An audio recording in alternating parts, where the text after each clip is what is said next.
Hi, my name is Mark O'Keefe. I'm Executive Editor for Herald-Standard.com. We're here today for a meeting of the Herald-Standard.com editorial board. We have Bill Long, Jennifer R., and Terry Sneed, members of the editorial board with us today. And we also have our guest today is Congressman Bill Shuster.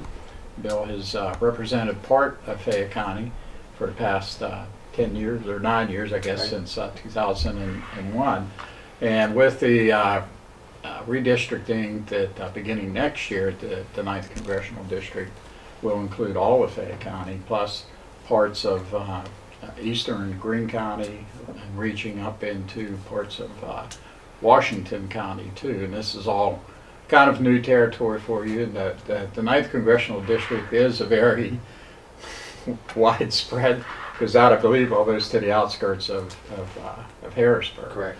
And you want to talk first. We'll have a number of things we want to talk to you about. Of course, the looming presidential nomination coming up April 24th. But let's talk first about the congressional district. What were some of your thoughts about expanding? Like we said, you had represented part of Fayette County previously. Now you're going to be representing all Fayette County.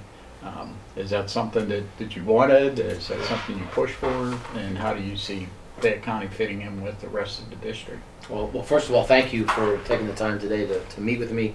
It's always a great opportunity to talk with the local media to make sure that they can get out the word to the people as to what the local politicians are doing and what we're working on. But so I really appreciate this opportunity. Redistricting, one of my top priorities was to get all of Fayette County. I knew we were going to move west, and so again, that was a top priority to get all of Fayette County. My experience here over the past several years has been with about 35,000 people of the 135,000 in Fayette County, the eastern part of Fayette County. Coming down here to Hopwood was about the Fairchance, places like that, and the furthest west I went. But I have had a great experience working with folks here, helping them up on the mountain, getting a water system, working with local township supervisors on improvements to the highway system. Those are the things I've been engaged in. Hopwood with the streetscape that we were able to successfully secure money for. So over the last several years, working closely with local elected officials, the business community, and just citizens. But again, having all the county, I'm very pleased with that. I can't officially come over here to do my official job with folks in the new parts of Fayette County, but unofficially, we've been over starting to meet with some of the other political leaders, Mayor of Brownsville, and of course always been very close with the commissioners, but now I've got the entire county. And again, Fayette County becomes the second largest county in the 9th Congressional District. Franklin County in the east, Chambersburg over towards Harrisburg is the largest county with about 145,000, but Fayette County with about 134 roughly thousand people. 138. Right. But then when you tack in, when you add to that the 18,000 people in Greene, the 42,000 people in Washington, I think about 20,000 in Westmoreland County, you have a region or a county that comprises about 200,000 people.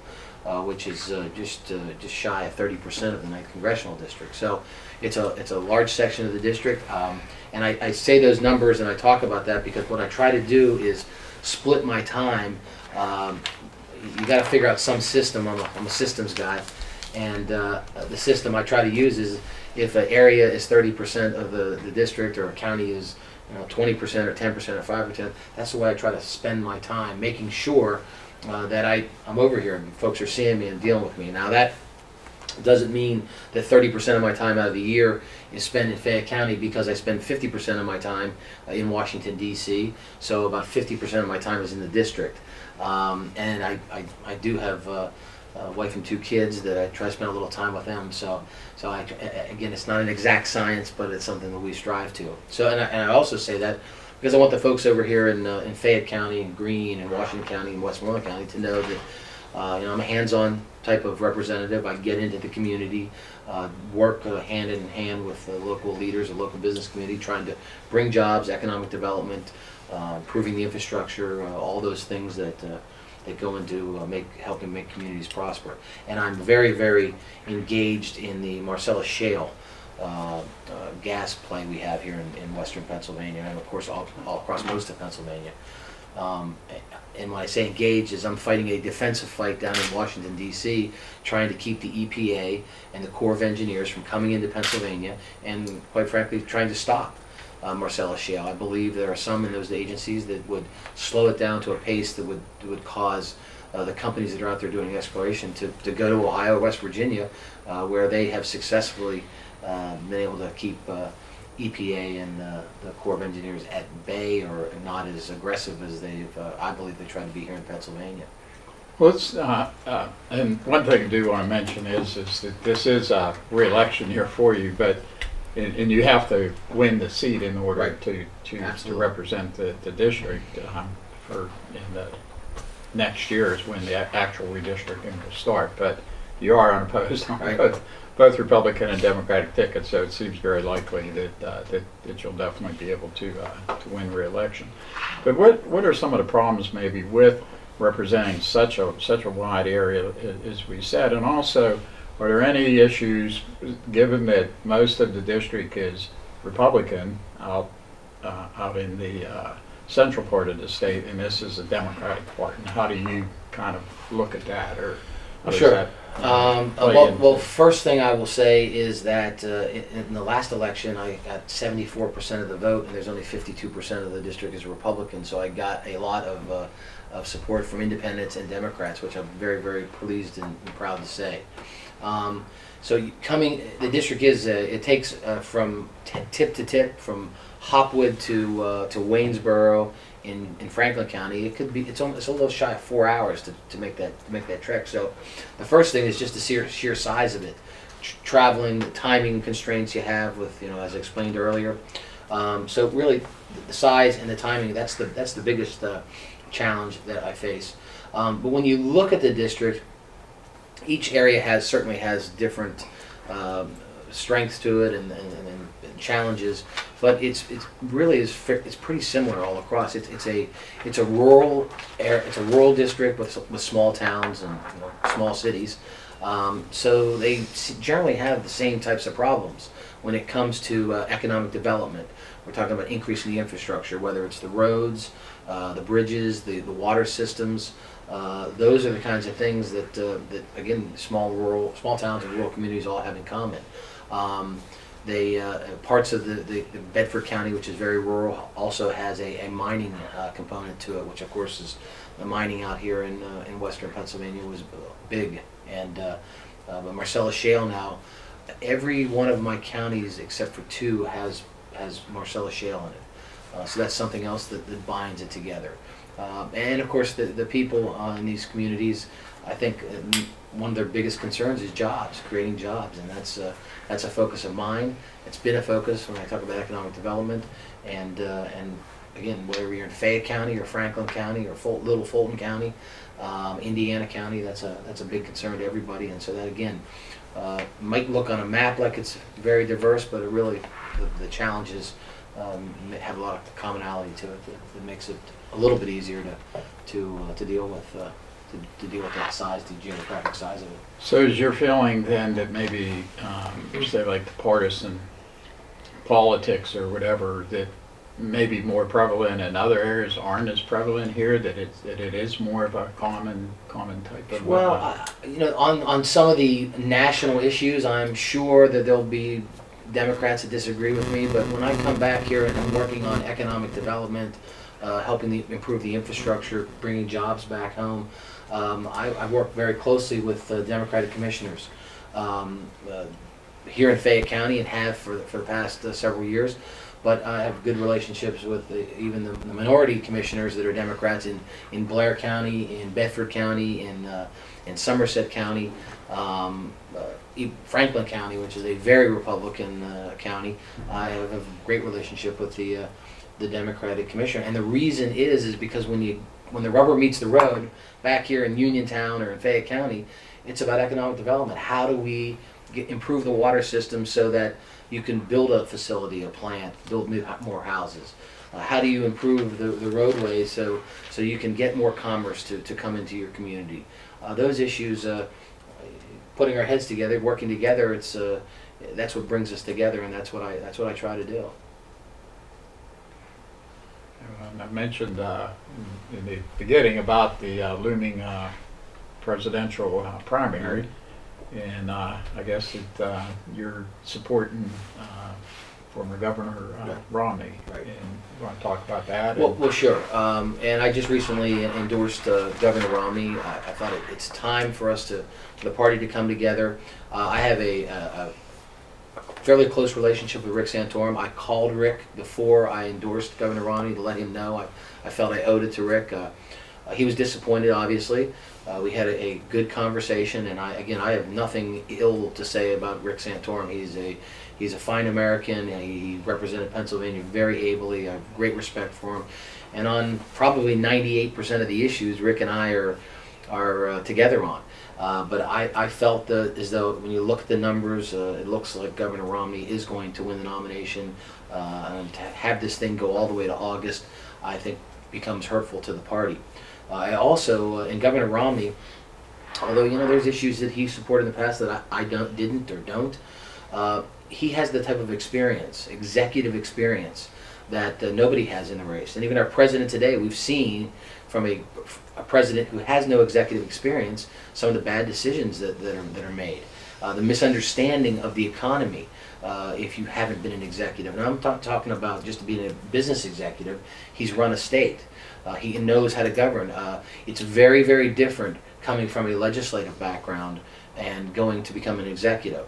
In a legislative office, we debate, we pass or vote, sometimes pass legislation that does affect people, but it's not an immediate thing. When you're an executive, every decision you make is going to affect thousands, if not millions of people, especially being the President of the United States, every single day.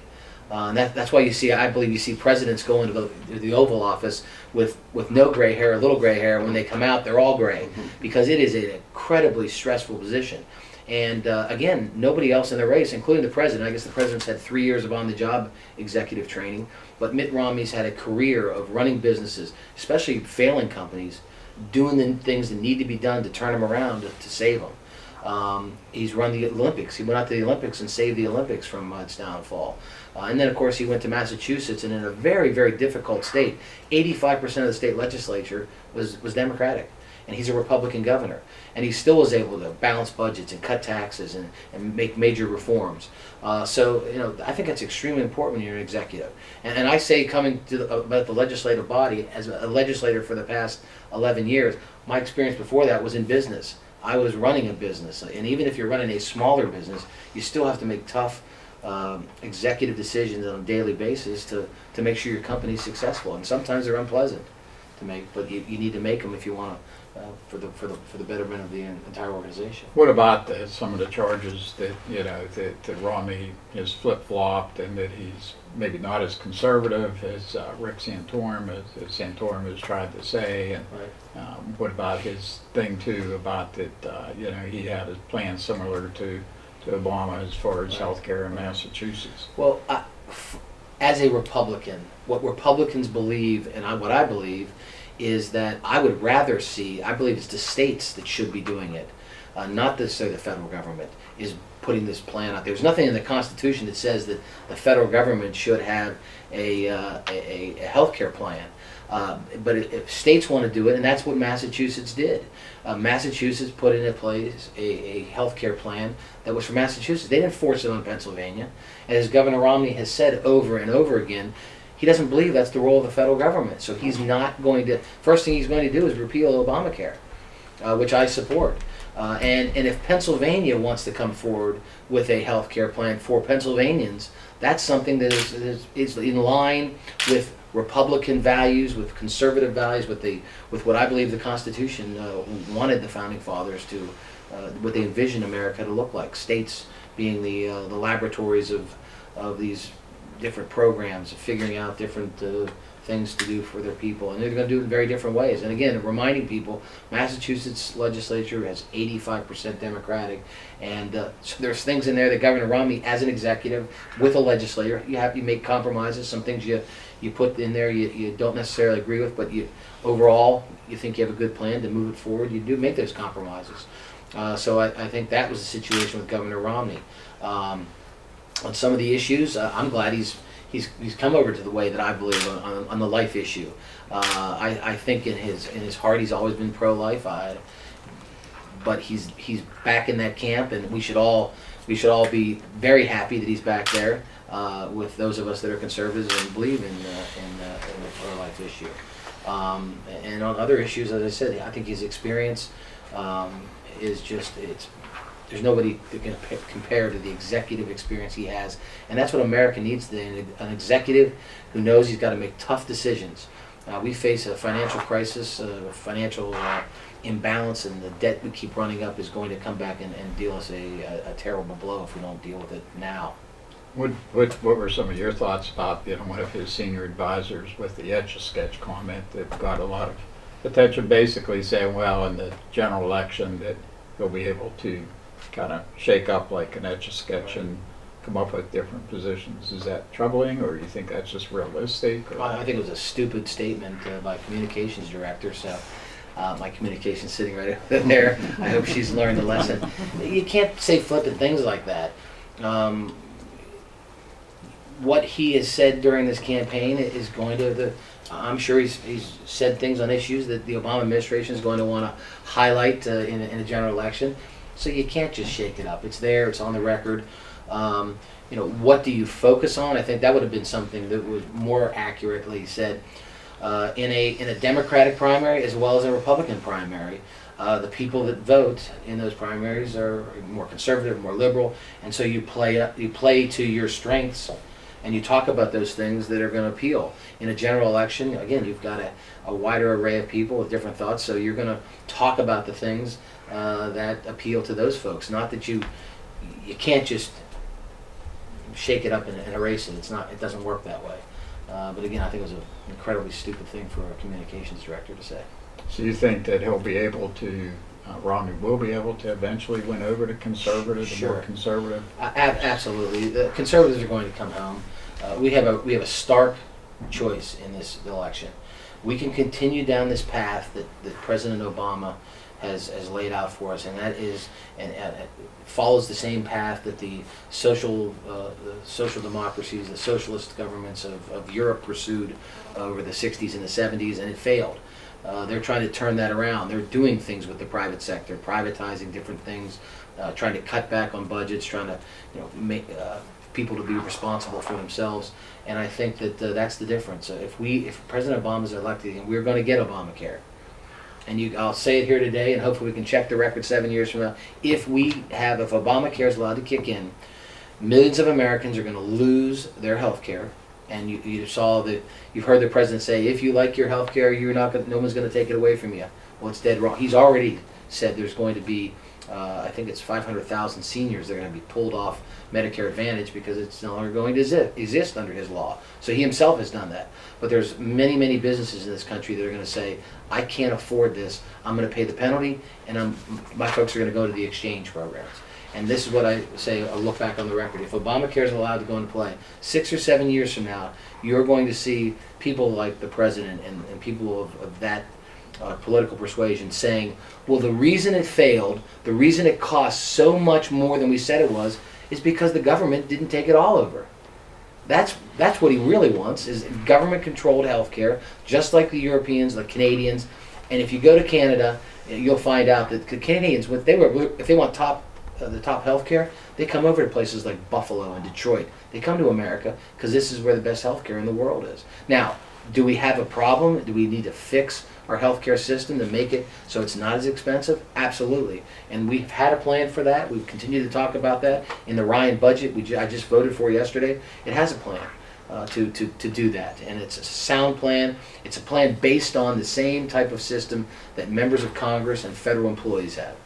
It's a plan that I think, and people can look, people talk to me all the time about the health care plan I have. It's not free. I pay for my health care. The government certainly pays for a portion of it, but and I have choices. And I have choices where I can pay a lot more than I do, or I can pay a lot less than I do. But what do I get? I get a lot more coverage if I pay more. I get a lot less coverage if I pay less. And if I'm a 22-year-old male, I'm going to take less coverage. If I'm a I'm a 51-year-old male. I'm starting to need some coverage.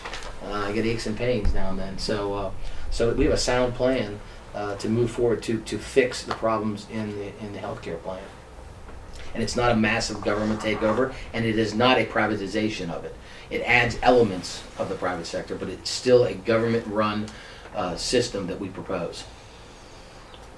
So now, getting back to the election, now you are also in the primary, you're going to be a candidate for the convention to run as Correct. a delegate, right? I believe there's 9 I candidates, don't- 9 I people think there's running, 9. and there's for 3 seats? I think it's 4. 4 seats? Yeah, pretty sure it's 4.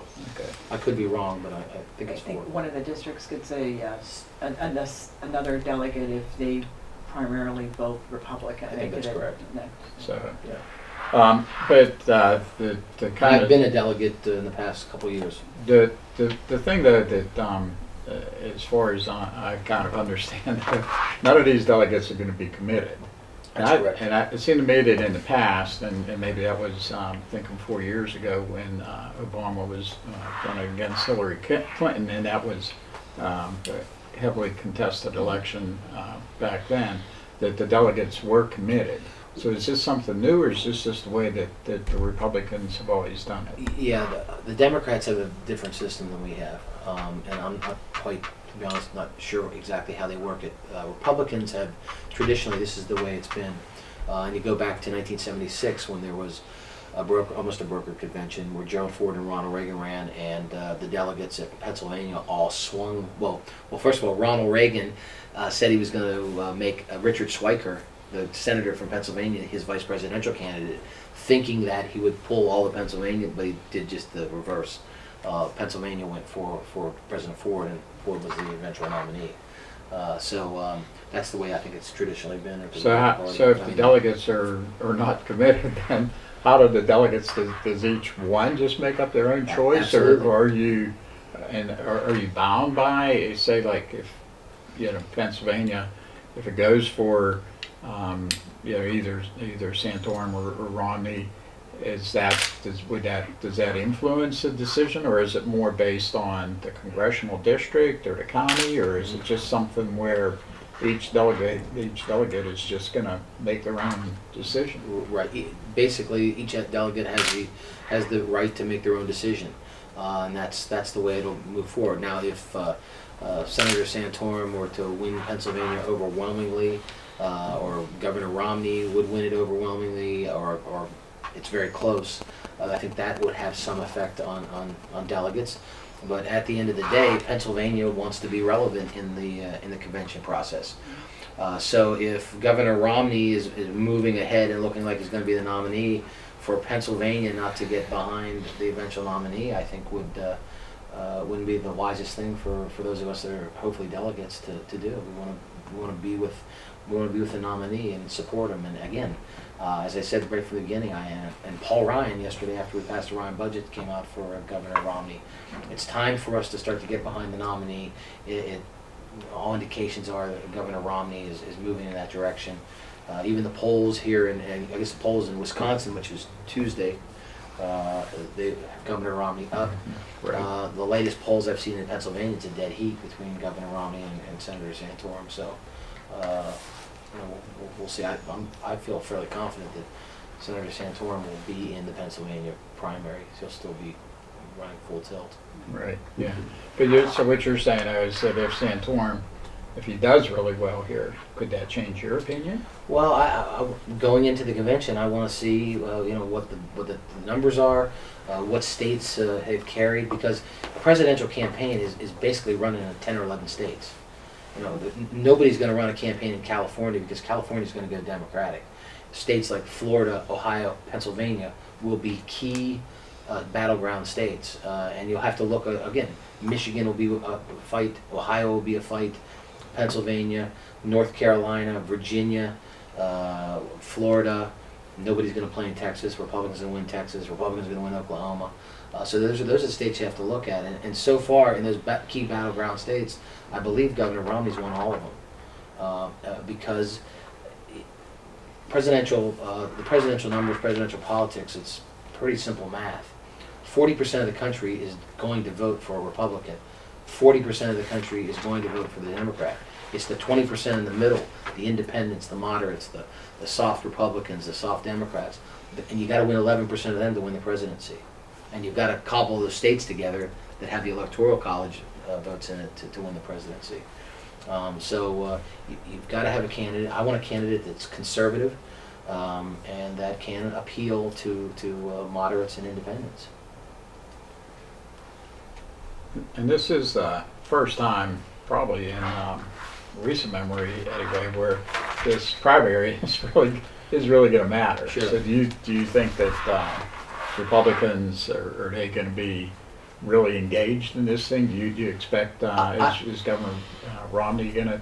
Do you think he's going to come? What about Santorum? I believe Governor Romney will be in the state, and I think the first thing he does after Wisconsin is he heads to Pennsylvania pretty quickly, as will Senator Santorum. And there will be, as there typically are in primaries, there will be the base Republicans that vote all the time. They'll be out there. I think we'll see some more Republicans that want to engage. So it'll be, I believe, probably a higher turnout than a typical primary, because you have this presidential race at the top of the ticket. We also in Pennsylvania have a Senate race for the Republican Party. So it's you got folks that want to get out there for that.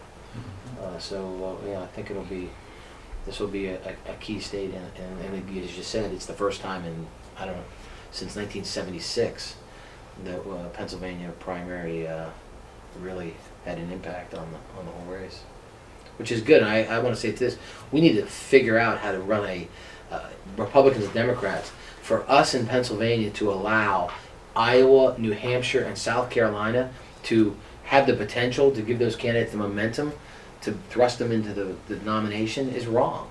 Pennsylvania ought to have an opportunity to be involved in states like New York, Texas, California. California is completely insignificant, and it's the largest state in the union on who's going to be the presidential nominee. They have their primary like June. Right. And there's been talk about having a sort of a regional primaries where you have sort of the Northeast region, and then in every presidential year you switch it around so that this year the Northeast goes first, the next year the West goes first, and the Northeast goes last. So you constantly have an ability to see these candidates.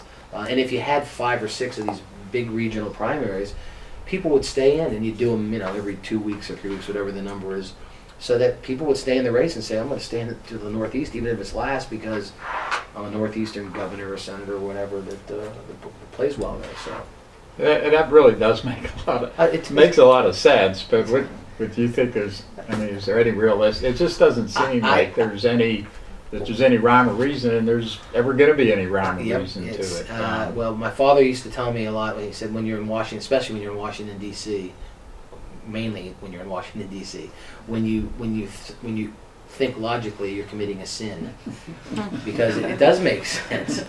I don't follow the ins and the outs of our parties, how they put these things together. I leave that to the party chairs of Pennsylvania and party chairs around the states to do that. But it's crazy the way we do it. Again, to let New Hampshire have a big say, and in Iowa, their caucuses, they're not even real, people, right? Yeah. So. Well, what are some of your? How do you think whoever wins, whether it's Romney or Santorum, how do you think that they'll do in Pennsylvania? And Pennsylvania went for Obama back in 2008, but then in 2010, then elected not only Republican governor, and also now the state legislature. Of course, the Senate had been Republican, but Republicans took control of the House, but also they won the Senate seat too with Pat Toomey. So do you think that the Republican Party is still on the march, or how are you looking at it? Absolutely. I think Pennsylvania will be in play. I think it will be in play because of what I said earlier about President Obama's agenda for bigger government, for government takeover of healthcare eventually. When the people start to really realize, and we'll make sure that people know that President Obama, I saw a clip of where he said 30 times, if you like your health care and you want to keep it, nobody's going to take it away from you. And then people are already starting to see that happen. So that we'll make sure that's highlighted. But here in western Pennsylvania, in this region, just yesterday or this week, the EPA put out a ruling on emissions coming from coal-fired plants, which will effectively we will never build another coal-fired plant in this country because of those regulations, if they're allowed to continue. And here in this region, we have coal. In the United States, we've got 500 years of coal supply, and they have virtually said, we're not going to build any more coal-fired plants. And there are plants that are already in Pennsylvania announcing they're closing down. This president hates coal. It's going to affect us significantly. Oil, which look, we all know we need to figure out a way to get off oil. But it's not something you can do to flip the switch to turn it overnight. But with the Marcellus Shale, the gas we have here, but it's a fossil fuel, and the president really doesn't like fossil fuels. Coal he doesn't like the most. He doesn't like oil probably second most, and he doesn't really like gas. And we have this opportunity in Pennsylvania to reinvigorate our economy. And the reason we were a prominent state through the first 150, 160 years of the Union was because Pennsylvania had energy, it had water, and that's why the steel industry grew up here. Our transportation system being the water, the coal to burn in these plants. So this gas gives us a great opportunity, and we should not let anybody, the federal government especially, come into Pennsylvania and tell us how to do this. We've had a bad experience with coal over the years. Coal companies came in, polluted our streams.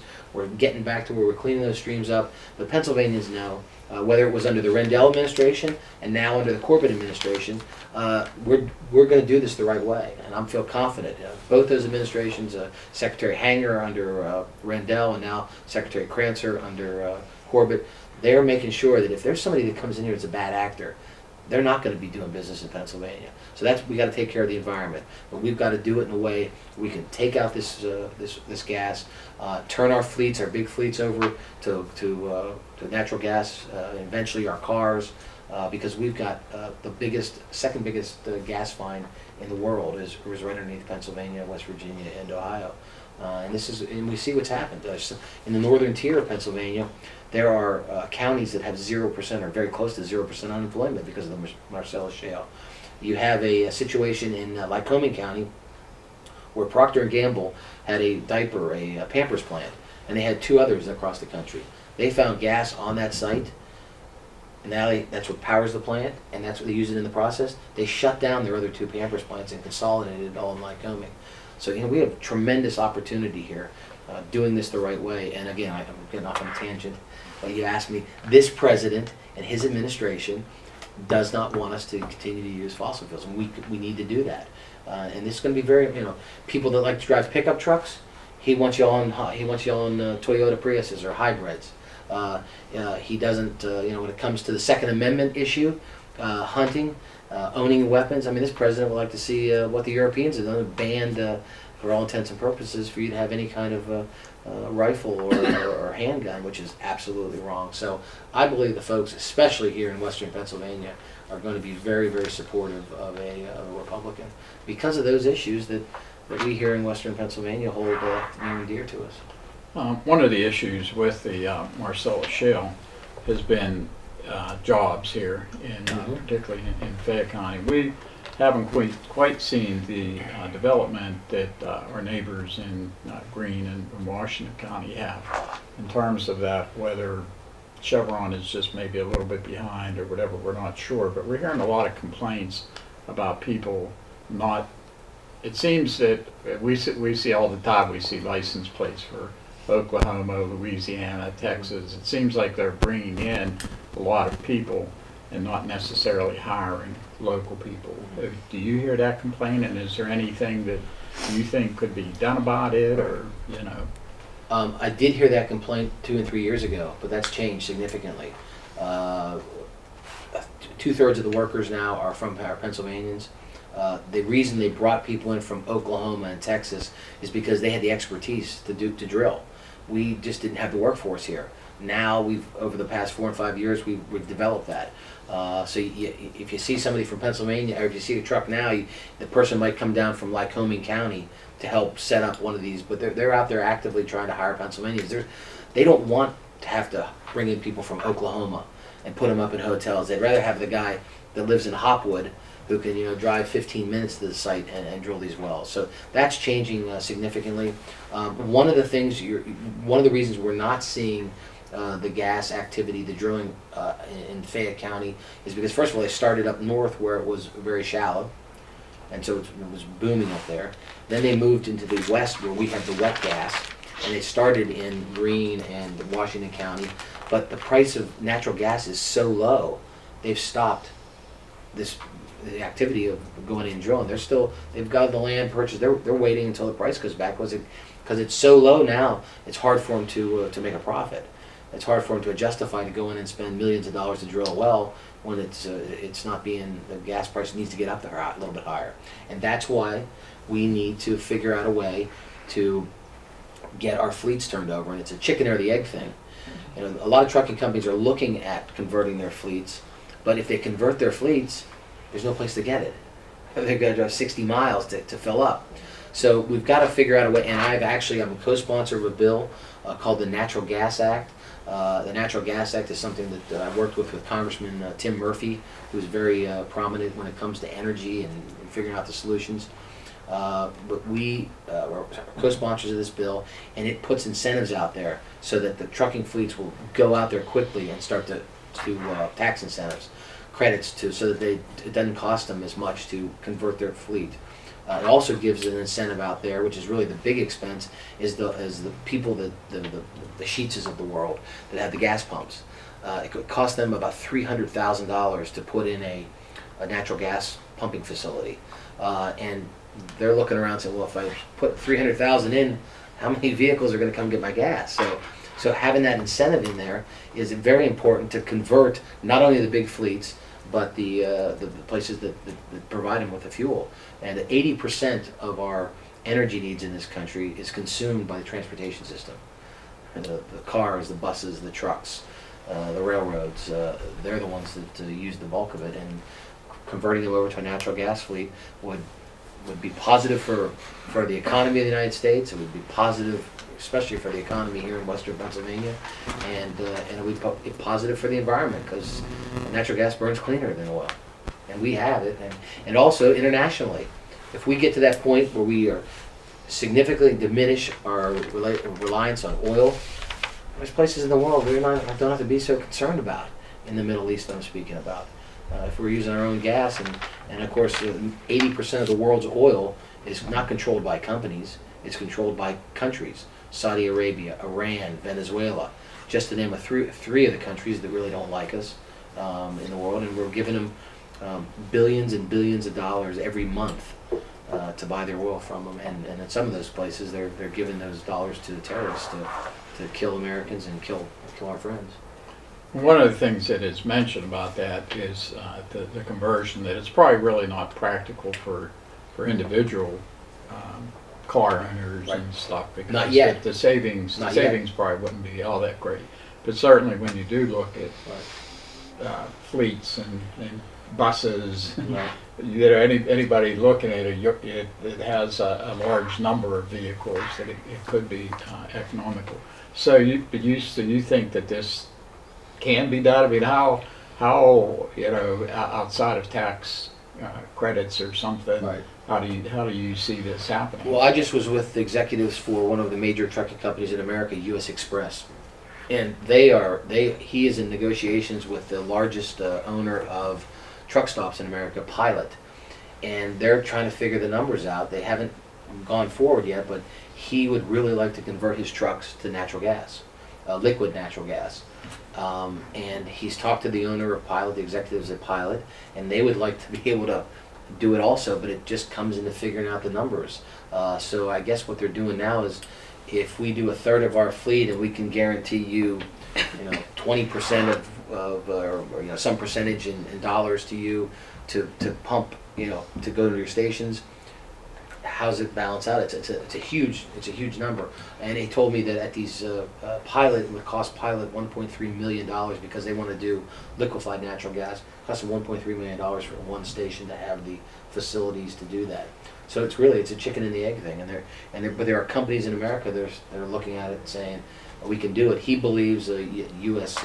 Express that he has to pay about $40,000 more for a tractor or truck with natural gas to run on liquefied natural gas, and he believes that it's about a 3.5 year payback to him. He keeps the truck about 3.5 years. So he said the first batch of trucks we get probably doesn't make us any money, but then the second batch will start to, because he also believes, and I believe, and I think the economics will tell you, the more you produce of a product, it starts to drive the cost down. So if you have 10% of your trucks today at $40,000 producing using natural gas, and tomorrow you have 50%, that just continues to drive the cost down. Plus the technology gets better and better as you do that.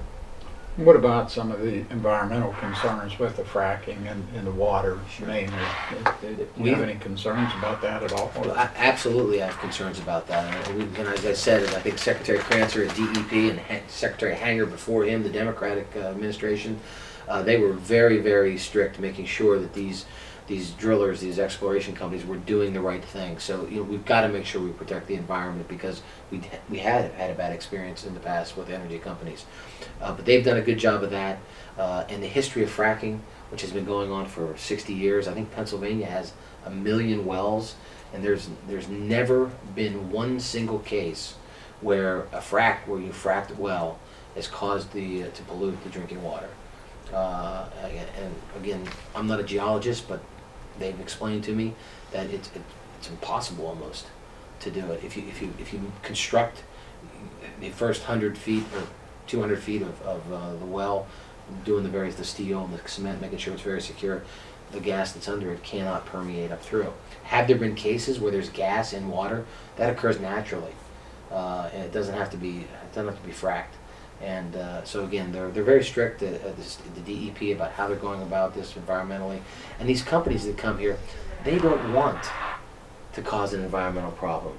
You see what BP did. I mean, BP, they did some dumb things down there, and I don't know who's to blame completely for it, but it's going to cost BP billions of dollars for years. That's not a good business plan to have. To go in and save $100 million and you screw up the environment and you've got to pay billions over time, it's stupid. Companies don't go out there and intentionally do these things. Do accidents occur? Yes. Are there bad players? Yes. But we got to do everything we can to make sure that we, try to eliminate the accidents, but definitely eliminate bad actors. Okay. Well, that's pretty much about your time. You got a couple minutes left if you wanted to say anything maybe that we haven't brought up, touch on anything at all. Or well, no, just the work that I do, the committees that I'm on, because when you're in Congress, you have the greatest impact on the committees you serve on. And just so the folks know, in all of Fayette County and in some of these new areas that they might see or hear this, I serve on the Transportation Committee, which has jurisdiction over highways, infrastructure, water, sewers, railroads, pipelines, the Coast Guard, airports, so anything to do with transporting things and transporting them safely, that's the committee of jurisdiction. I also happen to serve as the chairman of Railroads, Pipelines, and Hazardous Materials Subcommittee. So I was very pleased that at the end of last year we passed and the President signed into law the Pipe Safety Act, the Pipes Act, which deals with pipeline safety all across this country. And it was one of the few things we were able to get signed into law, and it was bipartisan, bicameral. The Senate, I think, voted it out 94-2 or 94-0, maybe even. The House, we did it on a voice vote, which means it's unanimous, and the President signed it. So very pleased with the work I do, and again, the work I do I think is very important to places like Fayette County and these other areas we picked up. The second committee that I serve on is the House Armed Services Committee, which is dealing with everything national security. I believe that the number one responsibility of the federal government, and it states pretty clear in the Constitution, our number one responsibility is the security of this nation. Everything else, quite frankly, is second to that. If we get attacked like we did on 9/11, if we can't do commerce around the world because people are threatening us or closing down shipping lanes, that affects all Americans. And again, that's our number one priority in the federal government. So I take that very serious and work very, very hard to do that. I just chaired we call it the business panel, traveling around the country and holding hearings in Washington, trying to figure out how to make it easier for especially small and medium-sized companies to do business with the Department of Defense, because it's important here in Fayette County. There are a number of those companies that produce widgets or these things or that things. Right here in Uniontown, a company that produces the software that the Navy uses in one of its new ships for training. But those companies, those small and medium companies, it's very difficult to do business with the federal government. So this business panel was set up, and I chaired it, to go around the country and figure out solutions to making it easier to do business. It's incredibly important. These small companies, they're the ones that produce the innovation, the new technologies. It's not Boeing and Lockheed that do it. It's, you know, a little guy sitting out here in his garage in Uniontown figuring out how to make something better, faster, smarter, so that we can get it out to the war fighter, so that he will be safer and more effective in what he or she is doing out there protecting America.